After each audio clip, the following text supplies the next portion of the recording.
Evening.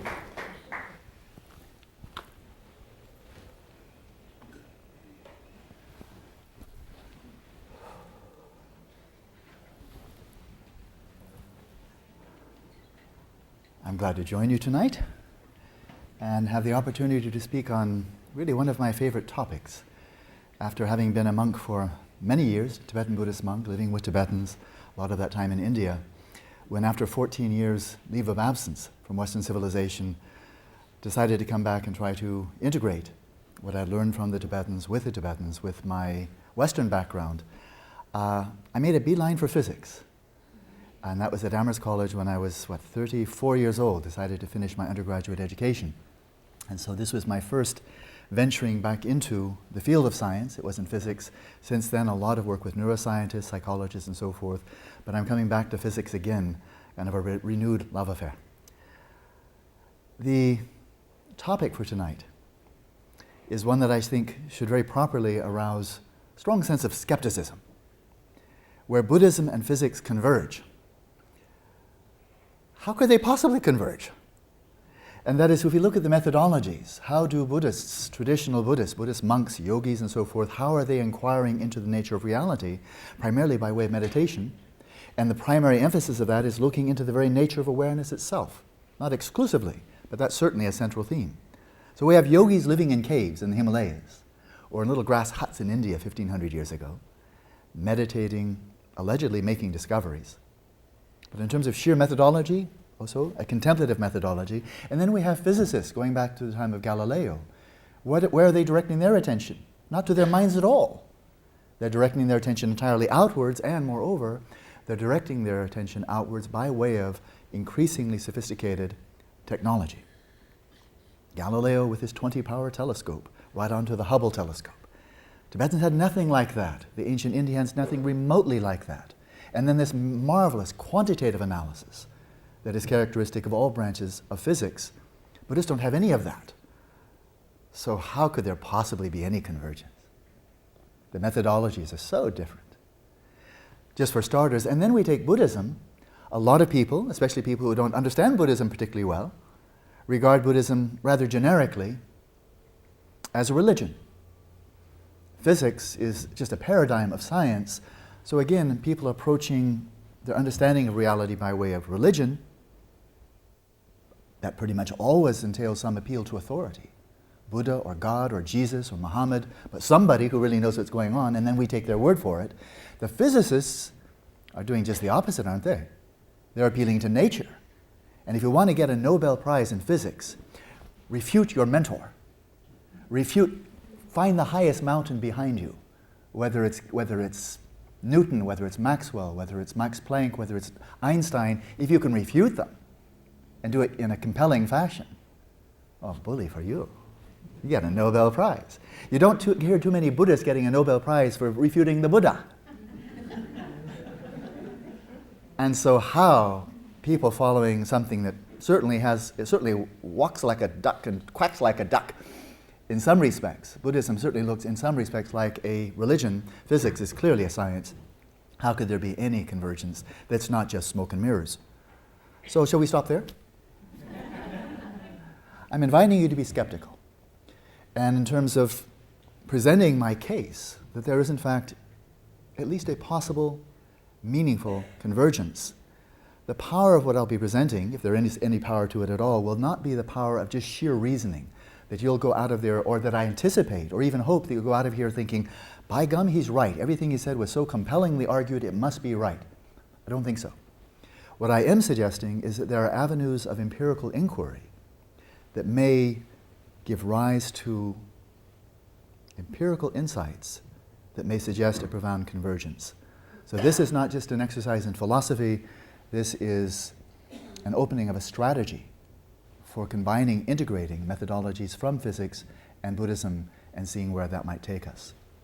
But I want to step back because I love history. So I'm sorry, you have to take a little dose of history.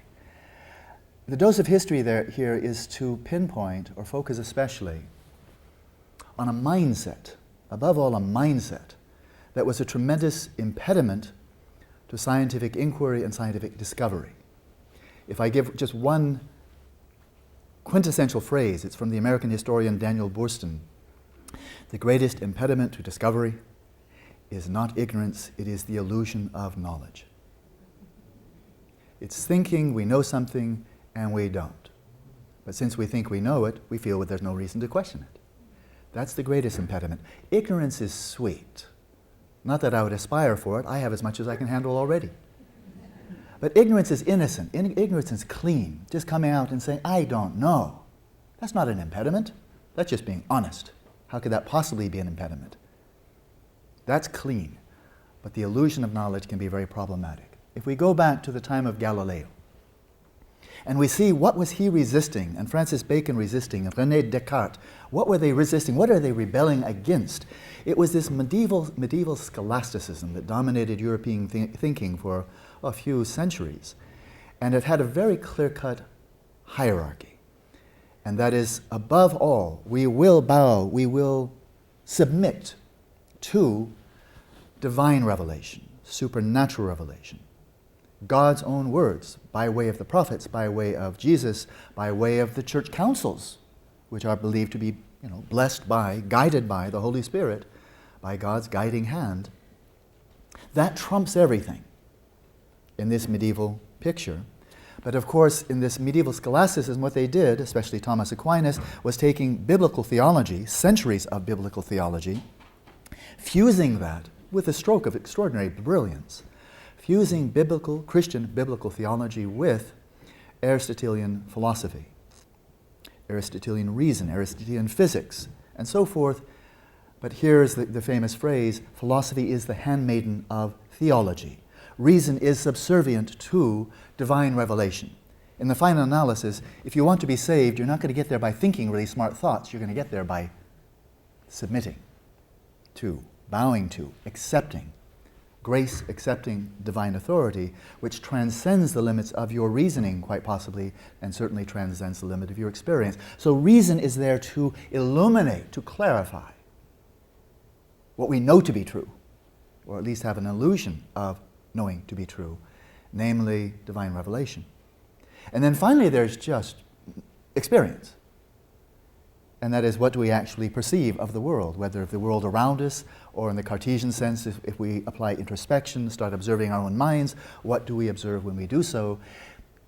Experience has to be in conformity with reason, the reason in conformity with revelation.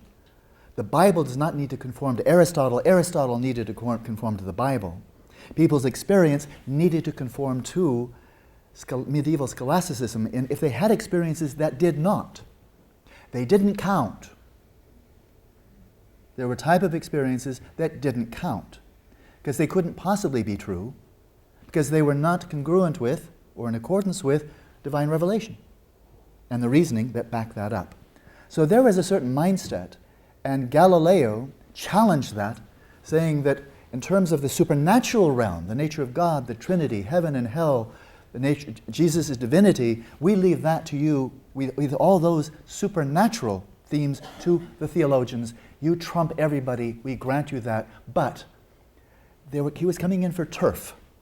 It was a turf war. That's why he was imprisoned, got house imprisonment. It was a turf war. It wasn't just that he discovered craters on the moon or spots on the sun.